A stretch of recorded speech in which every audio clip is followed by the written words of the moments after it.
TK에서 바라보는 정치, TK가 바라는 정치. 대구 경북의 다양한 목소리를 펼치는 TK 광장의 결투입니다. 정치와 지역 현안을 정조준하는 두 분이죠. 빈틈없는 타격감을 갖춘 국민의힘 혁신위원회 정혜영 위원 나오셨고요. 안녕하세요. 안녕하십니까. 대구 발전은 국민의힘이 책임지겠습니다. 정혜영입니다. 네, 야심을 깨우는 강력한 화력을 장착한 민주당 대구시당 강민구 위원장 나오셨습니다. 안녕하세요. 예, 대구 민주당을 발전시켜 주시면 대구가 발전합니다. 강민구입니다. 네, 오늘은 먼저 달빛 내륙 철도 특별법 얘기부터 해볼까 합니다. 자, 지난주에 국회 논의 첫 관문이라고 할 수 있는 법안 소위를 통과를 못했어요. 그리고 홍준표 시장이 또 강하게 비판의 목소리를 내기도 했고, 뭐 지금 임시국회가 열려 있는데 추가 논의할 수 있는 불씨가 살아 있나요? 우리 국회 분위기가 어떤지 모르겠네요. 뭐 진짜 유감이고요. 사실 아마 뭐 뒷 이야기들을 들어보니까 결국은 이제 기재부가 사실 이제 올해 긴축 재정을 본인들이 이야기해 놔놓고 이게 또 수건 사업이라고 해서 바로 줄 수 없다 뭐 이런 이유로 강하게 반발을 했는 걸로 알고 네. 있습니다. 그렇지만 이게 지금 지방 소멸 시대입니다. 또 대구와 광주가 상징적으로만 연결되는 것이 아니라 남북권 경제권을 위해서 10개의 기초단체들이 연결되는 아주 중요한 남북권의 핵심 축이 될 건데 이게 지금 무산되면 앞으로 우리가 어떻게 이 수도권 이남의 이 도시들이 살아남을 수 있을지 아마 지속적으로 협의를 하고 연내 통과를 위해서 노력을 하겠다고는 하는데 뭐 넘어야 될 관문은 많은 것 같습니다. 여야가 한 마음이잖아요. 네. 이 문제는 유감 정도가 아니고 속 터져요. 이게 5일날 국토소위에서 네. 회의록을 제가 쭉 보니까 네. 뭐 기재부는 돈 없다고 계속 반대하고 해당 중앙부처인 국토부에서마저 예타 면제를 반대했는데 더 중요한 것은 거기에 국회에 있는 대부분 국토위의 국민의힘 의원들이 전부 다 침묵했다는 겁니다. 뭐 하는지 모르겠어요. 대구하고 광주 금방 이야기했잖아요. 정혜용 부시장께서 이거는 남북권 우리 지방 소멸을 위해서 얼마든지 있어야 되는 엄청난 이 철도거든요. 달빛철이 이게 원래는 고속철로 하다가 돈이 너무 많이 든다니까 대구시하고 광주시가 고속화철 좀 더 싸게 할 수 있는 걸로 한번 밀어붙였고 이게 261명이 발의했어요. 근데 더 웃긴 것은 발의했는 의원마저 반대를 하더라. 기가 찰 노릇이죠. 근데 그 기재부 장관은 누구예요? 달성군에 있는 추경호 의원이에요. 이 사람도 아무 소리 안 하고 거기 국토위 있는 대구 국회의원들도 아무 소리 안 하고 뭐 하잔 말이에요. 침묵으로 일관한 게 좀 문제가 있다? 난 그래서 정말 저는 대구 민주당 대구 시당위원장에서 대구 예산 따주려고 국외국은 엄청 쫓아다니는데 이 사람들은 대구 예산 갖고 오는 거 반대를 하는 이런 입장이라서 홍준표 시장도 엄청 반발하는 거고 권영진 전 시장도 국회가 자기 스스로를 부정하는 일이다 이렇게 이야기할 정도라서 이거는 국민의힘 장관이라든지 국민의힘 의원들은 정말 책임져야 되고 이런 준엄한 심판 대구 시민도 좀 내려주셔야 됩니다. 야, 이거 진짜 여야를 떠나서 네. 이게 261명이 공동 발의했던 문제고요. 네. 특히 이게 단순히 무슨 어느 도시 하나 잘 살고 또 이게 뭐 과도한 재정 투입이다 그러는데 사실 처음 만들 때 4조 6천억 단선철도로 했을 때 고속철로 4조 6천억 그 다음번에 이제 재차 다시 용역을 해보니까 한 6조 정도 들었는데 이게 복선으로 가면서 11조 4천억까지 갔어요. 근데 얼마 전에 이제 이 대구와 광주가 일종의 협의를 양보를 한 해서 거죠. 한 3조 정도 뭐 그래서 한 18조 정도의 예산으로 고속화철도로 복선으로 구축을 하자 이렇게 했는데 이건 장기적으로 봤을 때는 반드시 해야 됩니다. 그래서 이건 뭐 어떤 식으로든 통과가 시키기 위해서 뭐 여야가 이제 다시 이 좀 질책을 받고 네. 또 노력을 해야 된다고 예산이 봅니다. 많이 드는 거는 맞지만 이게 상징성이 있는 사업이죠. 예, 짧게 보태면 민주당의 홍기원 의원은 사실 반대했는 거 맞아요. 근데 그분은 소신이에요. 가덕도 신공항도 계속 반대해 왔는데 민주당에서는 하겠다고 제가 그 전번에 홍인표 원내대표 왔을 때도 무조건 자기는 우리 민주당은 추진하겠다고 했는데 국민의힘에서 이게 어떻게 국민의힘이 이 지역에 이 뭐 완전히 장악하고 있는 이 세력에서 아무 말도 안 하고 반대하는데 찬성하는 이게 말이 됩니까? 당론도 좀 가져야 된다. 그렇습니다. 민주당은 당론이에요 이게. 국힘도 그 정도로 강력하게 가지길 바라는 거. 아니, 원내 방송에 와서는 적하는데 국회 들어가면 또 달라질까 봐 아니 걱정입니다. 원내대표가 발의를 하셨던 거예요. 윤재욱 원내대표가 발의를 했는데도 했고 이게 안 된다는 말. 그게 이제 제가 말이에요, 말씀드렸다시피 이게 기재부가 자기 부정을 못하니까 또 끼어들고 이래서 하여튼 지켜봐 주십시오. 네, 지켜봐달라고 하니까. 정의용 부시장은 괜찮은 사람이에요. 맞아요. 그렇습니다. 많은 분들의 염원이 담겨 있는 사업입니다. 좀 연내 조속히 좀 통과가 됐으면 하는 바람 가져보면서 다음 내용으로 넘어가 볼게요. 자, 내년 총선에 출마할 지역구 예비 후보자 등록이 오늘부터 시작입니다. 그런데 선거구 획정안을 두고 여야가 다른 생각을 갖고 있어요. 일단 선관위가 제시한 획정안에서 지역은 한석도 줄지 않고 유지가 되죠. 네.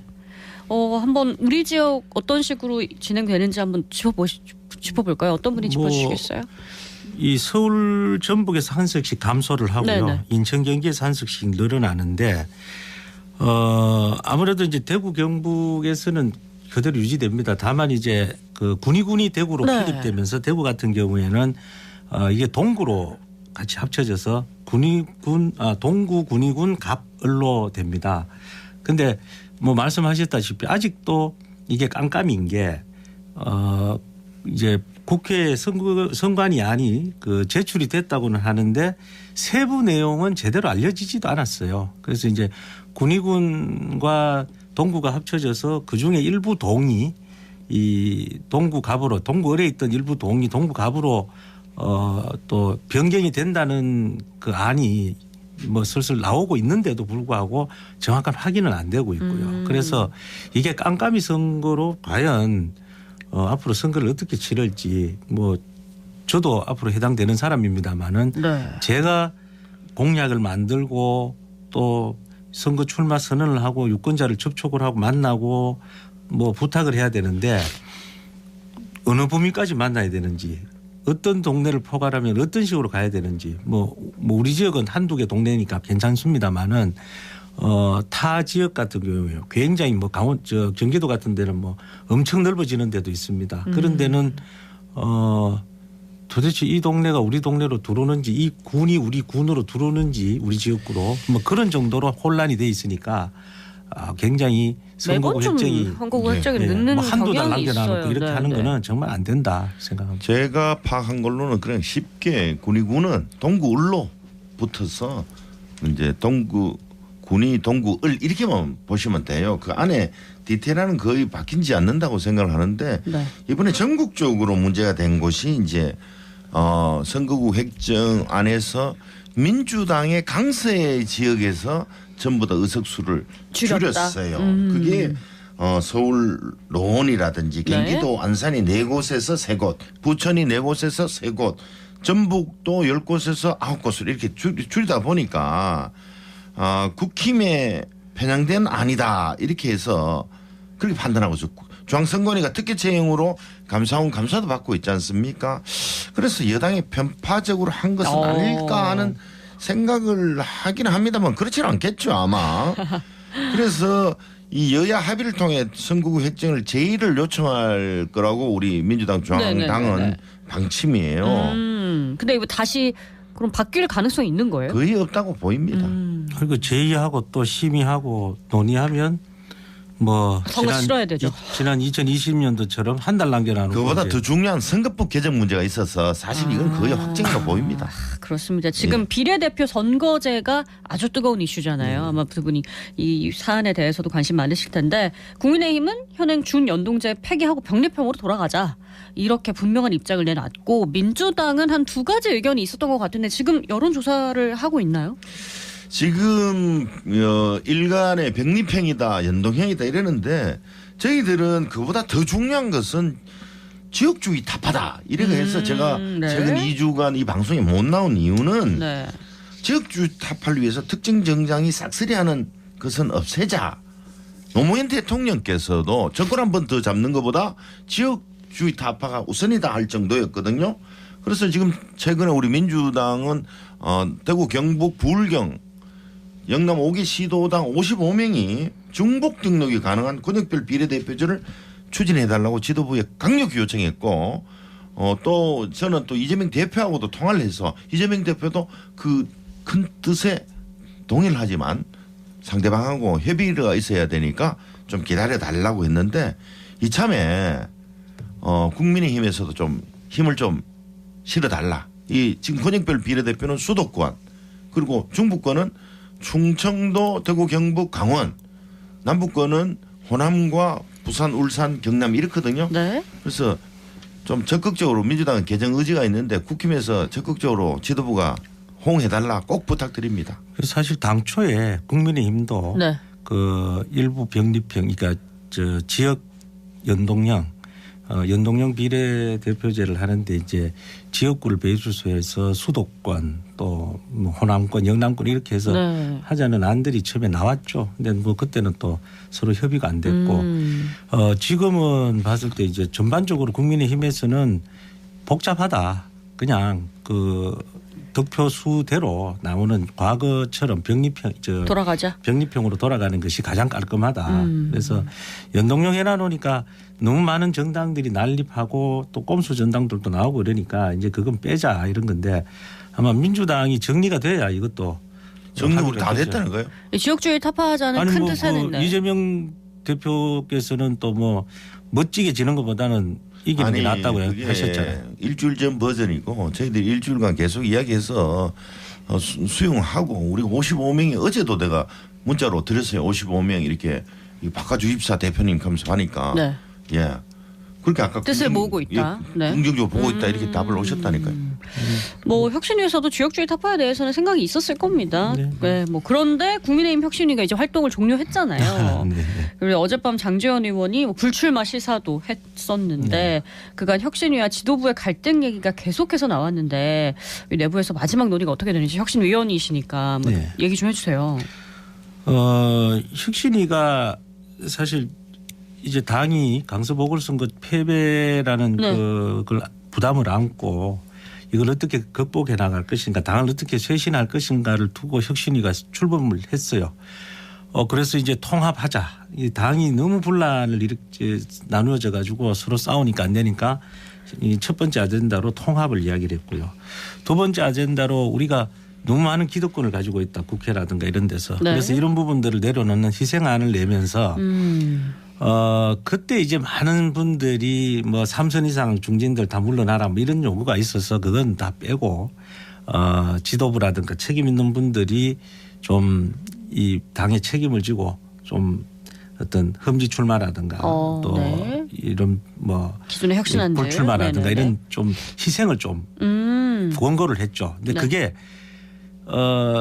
그게 사실은 시간이 점점 많이 걸리고 또 이 선거 시즌이 돼야 나타날 수 있는 그런 부분인데 너무 일찍 이렇게 서두르다 보니까 결국 이제 지도부의 갈등으로만 비춰지고 그래서 마지막에는 뭐 우리 대표와 윤여한 위원장이 만나서 네. 뭐 그 김기현 대표도 확실하게 이제 이 총선이라든가 또 공관위를 통해서 녹아내겠다라고 말씀을 하셨고 윤여한 위원장도 지켜보겠다. 네. 우리가 50%는 던졌으니까 50%는 나머지는 당에서 해달라 이렇게 했는데 마침 저희들 활동 종료 시점인 어제 네.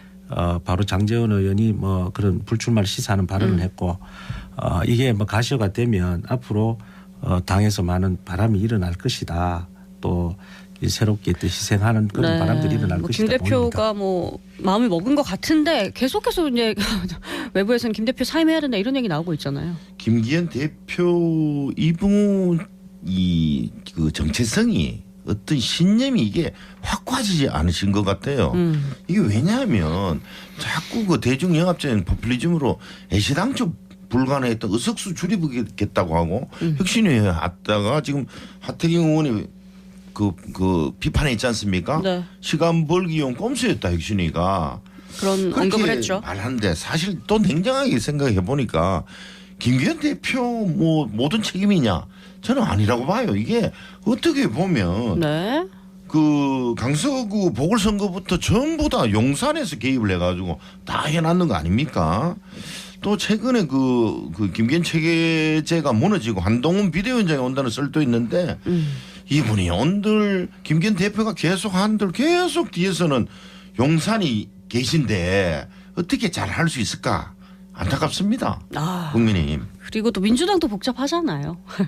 이낙연 전 대표가 어제 이상민 의원도 만났고 신당 창당 얘기가 계속 나오고 있으면 구체화될지는 모르겠는데 어떻게 이준석 전 대표의 연대도 가능하다고 보는 시각이 있나요? 뭐 두 분 만나긴 네. 만나는데 정체성이 많이 다르시겠죠. 제가 보면 지난번에도 뭐 검태섭 만나갖고도 이준석 대표하고 정말 케미가 안 맞는 걸로 연대는 안 될 것 같다. 끝났듯이. 네. 이낙연 전 당대표는 국회의원, 전남지사, 국무총리까지 하신 그렇죠? 분이거든요. 네. 저는 신당 창당 안 한다가 아니고 네. 못한다 이래 봅니다. 인물 재정 등 여러 여건을 갖추는 게 쉽지 않고요. 곧 다가오는 총선은 정권 심판의 주 이슈예요. 민주당 내 문제를 부각하는 게 아니고 그래서 국민들한테 전체 보기에는 적절하지 않다 이래 싶고 이분이 자기 당대표나 대표 그 경선 때 네.